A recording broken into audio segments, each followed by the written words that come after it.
Okay, good seeing everybody. Appreciate everybody being here. Big practice for us.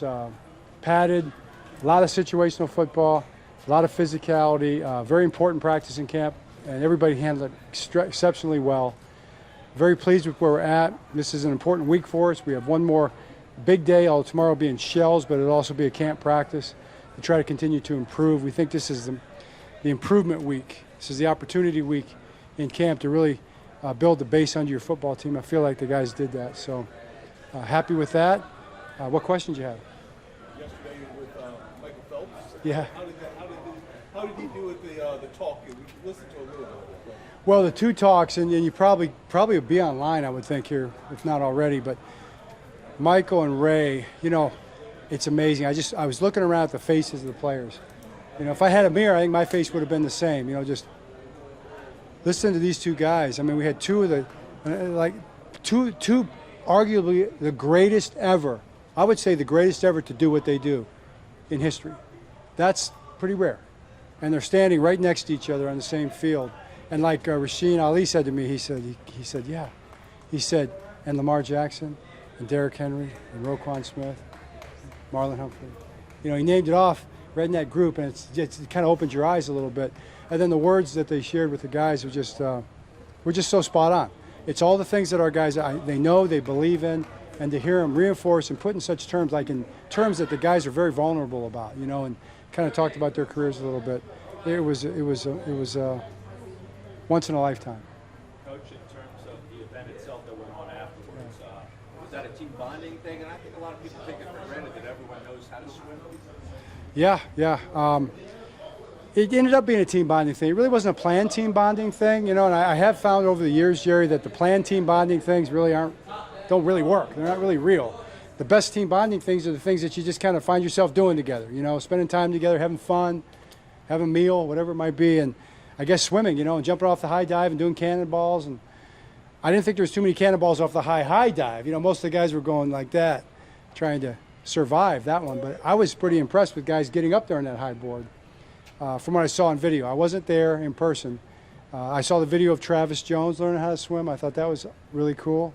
So, it's good. And now guys, if they don't know how to swim, now they're more confident, and they can maybe instill that confidence in their kids for going forward. It's a neat thing.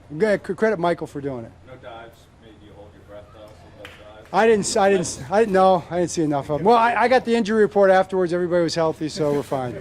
John, you talked about going over situations. We actually saw you practice a free kick end of half situation.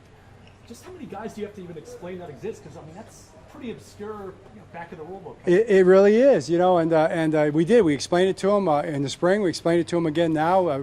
Daniel Stern does a great job. He showed the couple clips that's happened. The Chargers happened for them last year. We showed that one. I was always very jealous of Jim because I always figured as a special teams guy I would get that first, and then he gets it first. It's like he always does, gets the first things. But it's. I think the guys have done a good job with situational football, though. Let me ask kind of a situational football question, because I think that all these special situations come up. You can't possibly practice them all. I'm wondering, how do you prepare your players, or how do you expect them to get prepared in terms of on-the-field game management decisions that come up naturally? Well, it's a great question, and it really is a challenge, but we do try to practice them all. We try to review them all. We try to show tape of them all so they can see, like, TV copy. When they see it in real time, see how it plays out in real time, they get an understanding of how it comes about. I mean, we also practice the hurry-up field goal. We call it the bonsai field goal today because it came up in practice at the end, so we went ahead and practiced it with the third offense. And, I don't think it's probably going to come up, but it could. Now they've been through it. So you try to get it all practiced as much as you can, and then when it comes up during the course of the season with other teams, you always show it to them and review it with them and try to remind them about it. Follow up real specific on that. Like times where you don't score, where a player has to make that judgment maybe on the field. A few years ago, Chicago game, Mooney scored the touchdown. If he knelt inside the 10, they win that football game 98% of the time. Right. But how about that sort of situation? We work it. We've worked it already a couple of times this year. We say get down at the 5. And the reason we say get down at the 5 is because if you carry past the 5, your momentum may bring you in, and we've seen that happen in history, right? So that's an alert. And those are the way we do it is they're one word or they're phrases or terms that tell the guys in the huddle in real time.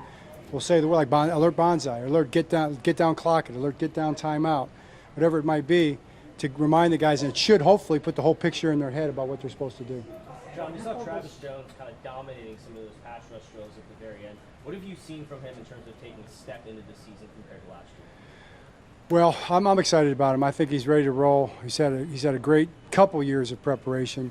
You know, he tweaked his ankle last year. He had the high ankle. He played through it, did a great job. And for him to play on that severe of a high ankle sprain and play the way he did was incredible. So now he's healthy, and you know, he stays healthy. But he's had a great camp.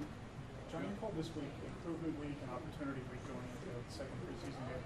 What have you seen through camp from your receiving core along those lines? Taking steps, getting better this week. It's such a great question. Yeah, the little things. You know, there's, for instance, the deep balls. You know, in terms of we try to hold a line vertically away from the sideline to create room for the quarterback and try to stack the corner.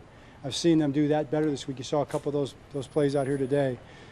Depth of route running, spacing against zone coverage, things like that are starting to get pretty sharp. And you wonder why all of a sudden the passing game maybe looks better and better, and then you see it's the details of the route running a lot of times. John, what were we talking about Cooper Rush? What have you kind of seen from him in training? Yeah, Cooper Rush, I mean, he's a professional. He's a pro, operates the offense well, makes great decisions, handles the protections, gets the ball out on time, accurate passer. I think he's a winning quarterback, you know, and you see that every day in practice. And I mean, you know, it's pretty hard to stack quarterbacks up next to Lamar Jackson, you know, but we do that. We always make those comparisons. But the important thing for Cooper is to be Cooper, you know, and do the things that he does so well, and win games for you playing that way. And he's done I think he's had a really good camp. John, do you think it'll be another quarter or so for him against Dallas? We've kind of got a plan for that, but I'd rather wait till the game, you know, before we commit to that and just kind of see how it plays out. But we do have a plan for that, and I would think he'll get more throws and more reps than he had the last game for sure. For this game, you kind of thought guys today you might make a decision as far as Lamar, Derek, a lot of the players that did not play in that first preseason game. Right. Will they also not play in the second? Right. Our plan is to have the same guys that didn't play at all in the last game will not play in this game. Okay. Okay, great. Thanks. Thank you. Thank you.